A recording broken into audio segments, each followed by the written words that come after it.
Hey, it's Future Chunked. Some of the audio might sound different from the rest because most of the lines were done in one take and it made it sound sloppy, so I had to redo them, but I got slightly sick and my nose is blocked right now, so sometimes you'll hear me like you usually do and other times it sounds like I'm fucking dying. But with that out of the way, hello there, my name is Chunk, name you call me Chunked, and good lord is this video gonna attract the weeaboos, nerds, and rhythm game players? Because good lord, there is so much gaming and pop culture stuff that I can make references to in this video. Oh my god, this is garbage. I'll add a reference into this video though. I regret everything in my life. What I was trying to get at is that there's a ton of ways to enjoy a bunch of types of media like video games, anime and manga, books, and even music.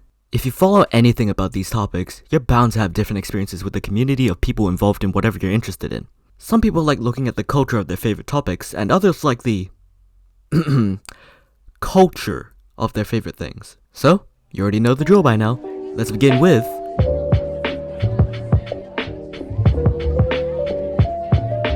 let's get the school stuff out of the way first. No, we are not doing this today.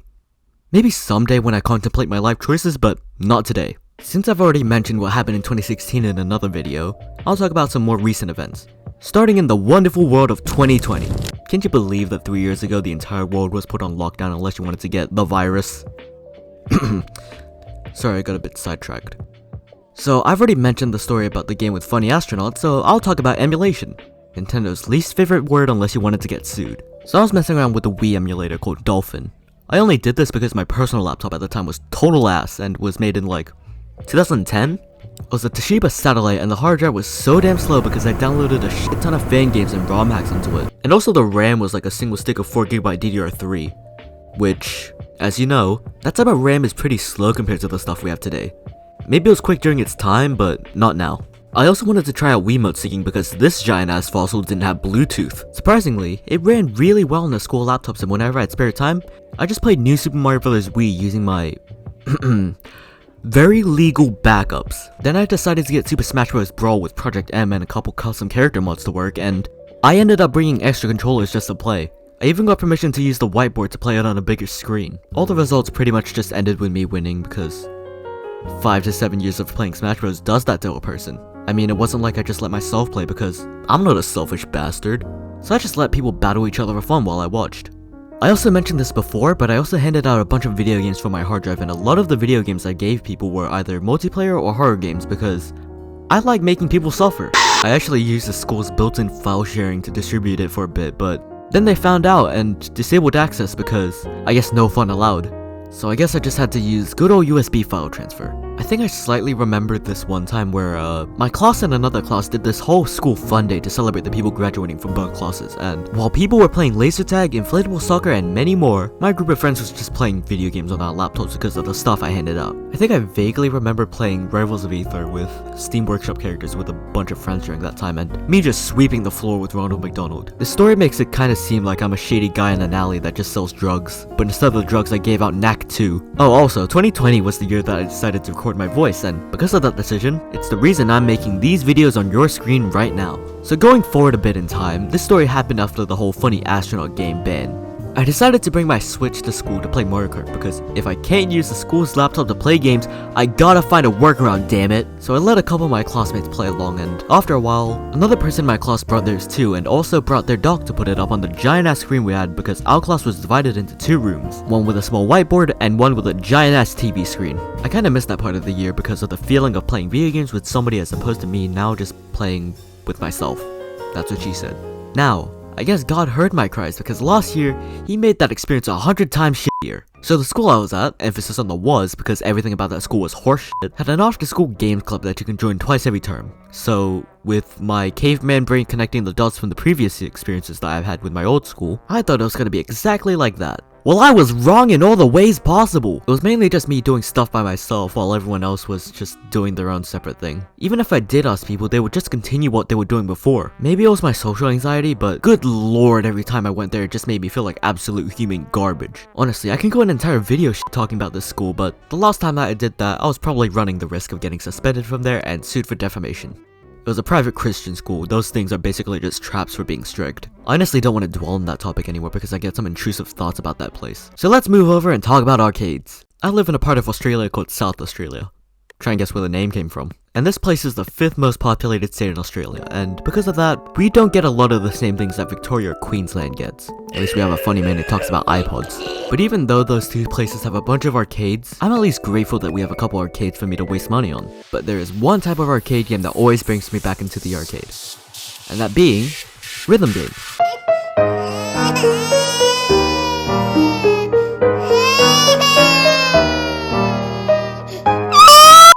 Our selection isn't that large, but we have rhythm games like DDR, DDR K-pop edition, DDR Funny Shuffling, DDR but there's custom songs, and Funky Drums. I'm gonna sidetrack real quick and say, you guys over in America with Round 1 and Dave & Buster's are stuck with Tiger no Tatsujin 14 or earlier in DDR 20+.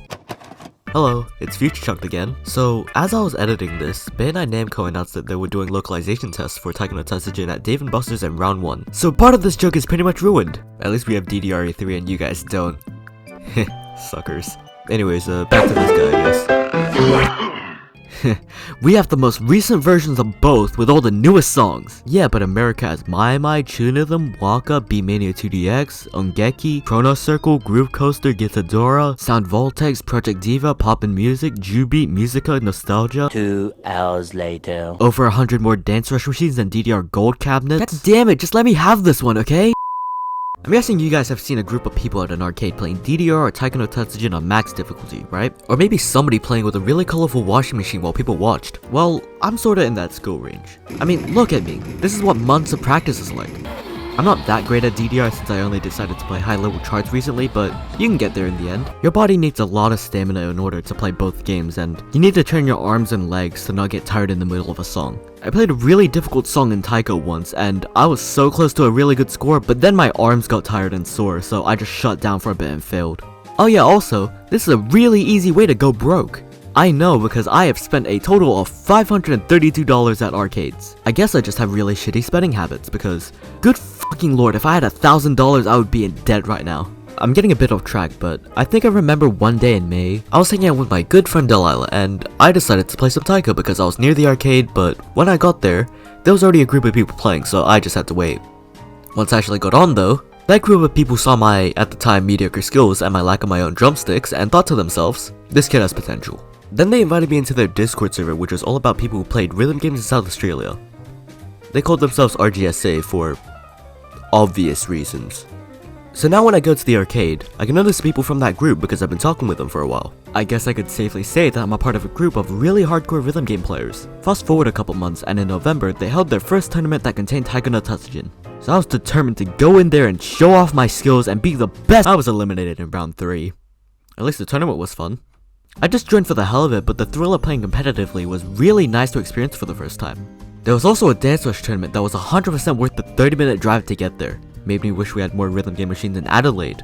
Speaking of competition, let's rewind a couple months back and I found out that there's a Comic-Con going on in 3 days through a friend that told me that they were going. So I immediately asked my mom if I can go, and she said yes. Though the cost of getting in was $50 and it wasn't even worth it in the end. But I'm getting ahead of myself. Since Adelaide's convention center is most likely going to cost a lot of money to book considering the scale of this Comic-Con, they booked inside the Adelaide Showgrounds instead, and it was all in one hall.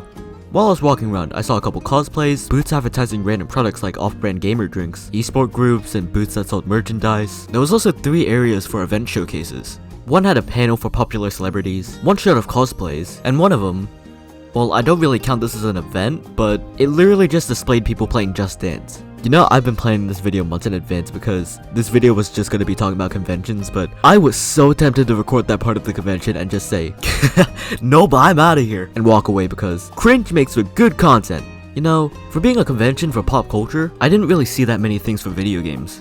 I mean, what did I expect from Comic-Con? It's literally in the name, Comic-Con. Later on, I was feeling a bit hungry, and since the city was so far away, I couldn't go out and eat some fast food in the city. So I had to resort to the convention food vendors. I ended up buying a Coke and a pretzel.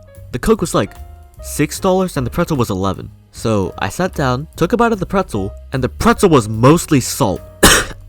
I'll compare that experience to eating sand.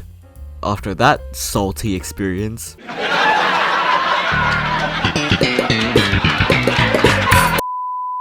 There were two tournaments that were going on. A Smash Bros tournament and a Mario Kart tournament. I entered into both of them and I lost at Smash. Guess I'm just in that demographic where I'm good enough to beat my friends but not play competitively. Mario Kart was a different story though. After playing for a bit, I won second place. And the first place prize had a couple things, but it also included a headset. Now, a couple months before I did this tournament, my Razer headset broke into two because using a plastic headset for 2 years really does something to it. So I was without a way to listen to music on my PC. I mean, I did have speakers, but eh. So during finals, I told the story to one of my partners who joined me, and the person who ended up in first place just gifted me the headset because they felt bad. And that's what I'm using to listen to my voice right now. Oh yeah, after like 2 to 3 months the mic broke off, but I'm not complaining about getting a $120 headset for free. So Comic-Con. Not really the best thing I've gone to, but a couple months later, there was another convention called Anime Go, and by god, it was everything I wanted Comic-Con to be. And the crazy thing is that it's smaller in size than Comic-Con too. It was being held in this small part of the Adelaide Festival Theatre, which means that it was closer to the city and I could just go and grab food easily. Also, the tickets were much cheaper, but it had more of the stuff that I liked. And also, it had a goddamn maid cafe! So I'll put this more into detail than Comic-Con because Comic-Con is doo-doo feces. Take a shot every single time I say Comic-Con. When I first heard about it, I was planning to buy pre-sale tickets online, but when I actually got the money to buy them online, they were sold out. So I just decided to pay for them in person. That was not a good idea for Pos Chunk because he ended up waiting for a really long time in line. And then, when he actually got to the desk where they were selling the tickets, they told him, "Oh shoot, sorry, we don't take cash, we only take card." I am going to kill. And at that point, I just thought that I waited in line for nothing. Until the guy next to me used his card to pay for me, and honestly, he didn't really need to, but I am so grateful for him. Obviously I had to pay him back, but I also gave him an extra $5 for paying for me. I would have given more if I could. After that situation, I was looking around the main area, which is basically a center part with a stage for cosplay shows and interviews on one side, and the merchandise booths on the other. There was also a booth selling retro video games, and I got a Japanese copy of Mario Party 3 from there for like $10. After I bought it, I checked the resale value, and it was exactly $10, so at least I didn't get ripped off on like Comic-Con where they were selling hoodies for $90. So I thought that the main area was the only place I could experience an Anime Go. But as I was looking around, I saw a hallway that was really lit up, and I thought that it was a staff room considering it was behind the stage. But I was so thankful that I was wrong, because once I stepped in, I just saw arcade machines everywhere. There were fighting games, rhythm games, karaoke, and good god I wanted to play everything that was there. So I did a little bit of everything. Did some Taiko, did some Groove Coaster, did some Sound Vortex even though I suck at Sound Vortex, and then there was karaoke. Oh god, okay. So I just randomly decided to sing Careless Whisper, and I had a tiny crowd of people looking at me and joining in. Then I decided to sing the YMCA, and well, if you're a longtime viewer, which I doubt, you know exactly what I did. You ever have gay thoughts, Lamau? And somehow, after I did that, one of my classmates who watched my videos recognized my voice and found me doing, well, that.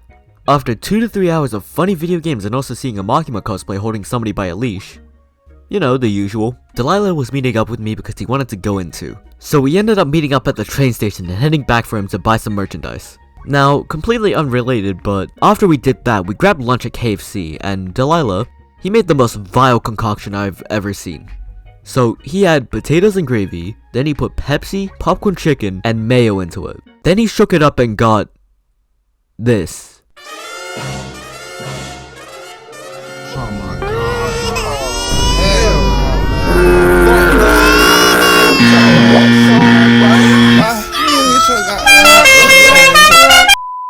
Don't worry, he didn't eat it, but good lord, that looks disgusting. Oh, he also accidentally slapped a piece of chicken that I was eating out of my hand too. But you know, that wasn't as important as everything else. So yeah, everything ended off satisfyingly, and I was feeling good because I could safely say that I own a copy of Mario Party 3 and also saw somebody being held by a leash with my own bare eyes. And that's everything that I can recall relating to my experience of gaming stories and pop culture as a whole. Because, good lord, this video is already really fucking long. So, as always, that's all for today, and I'll see you all sometime soon. Later.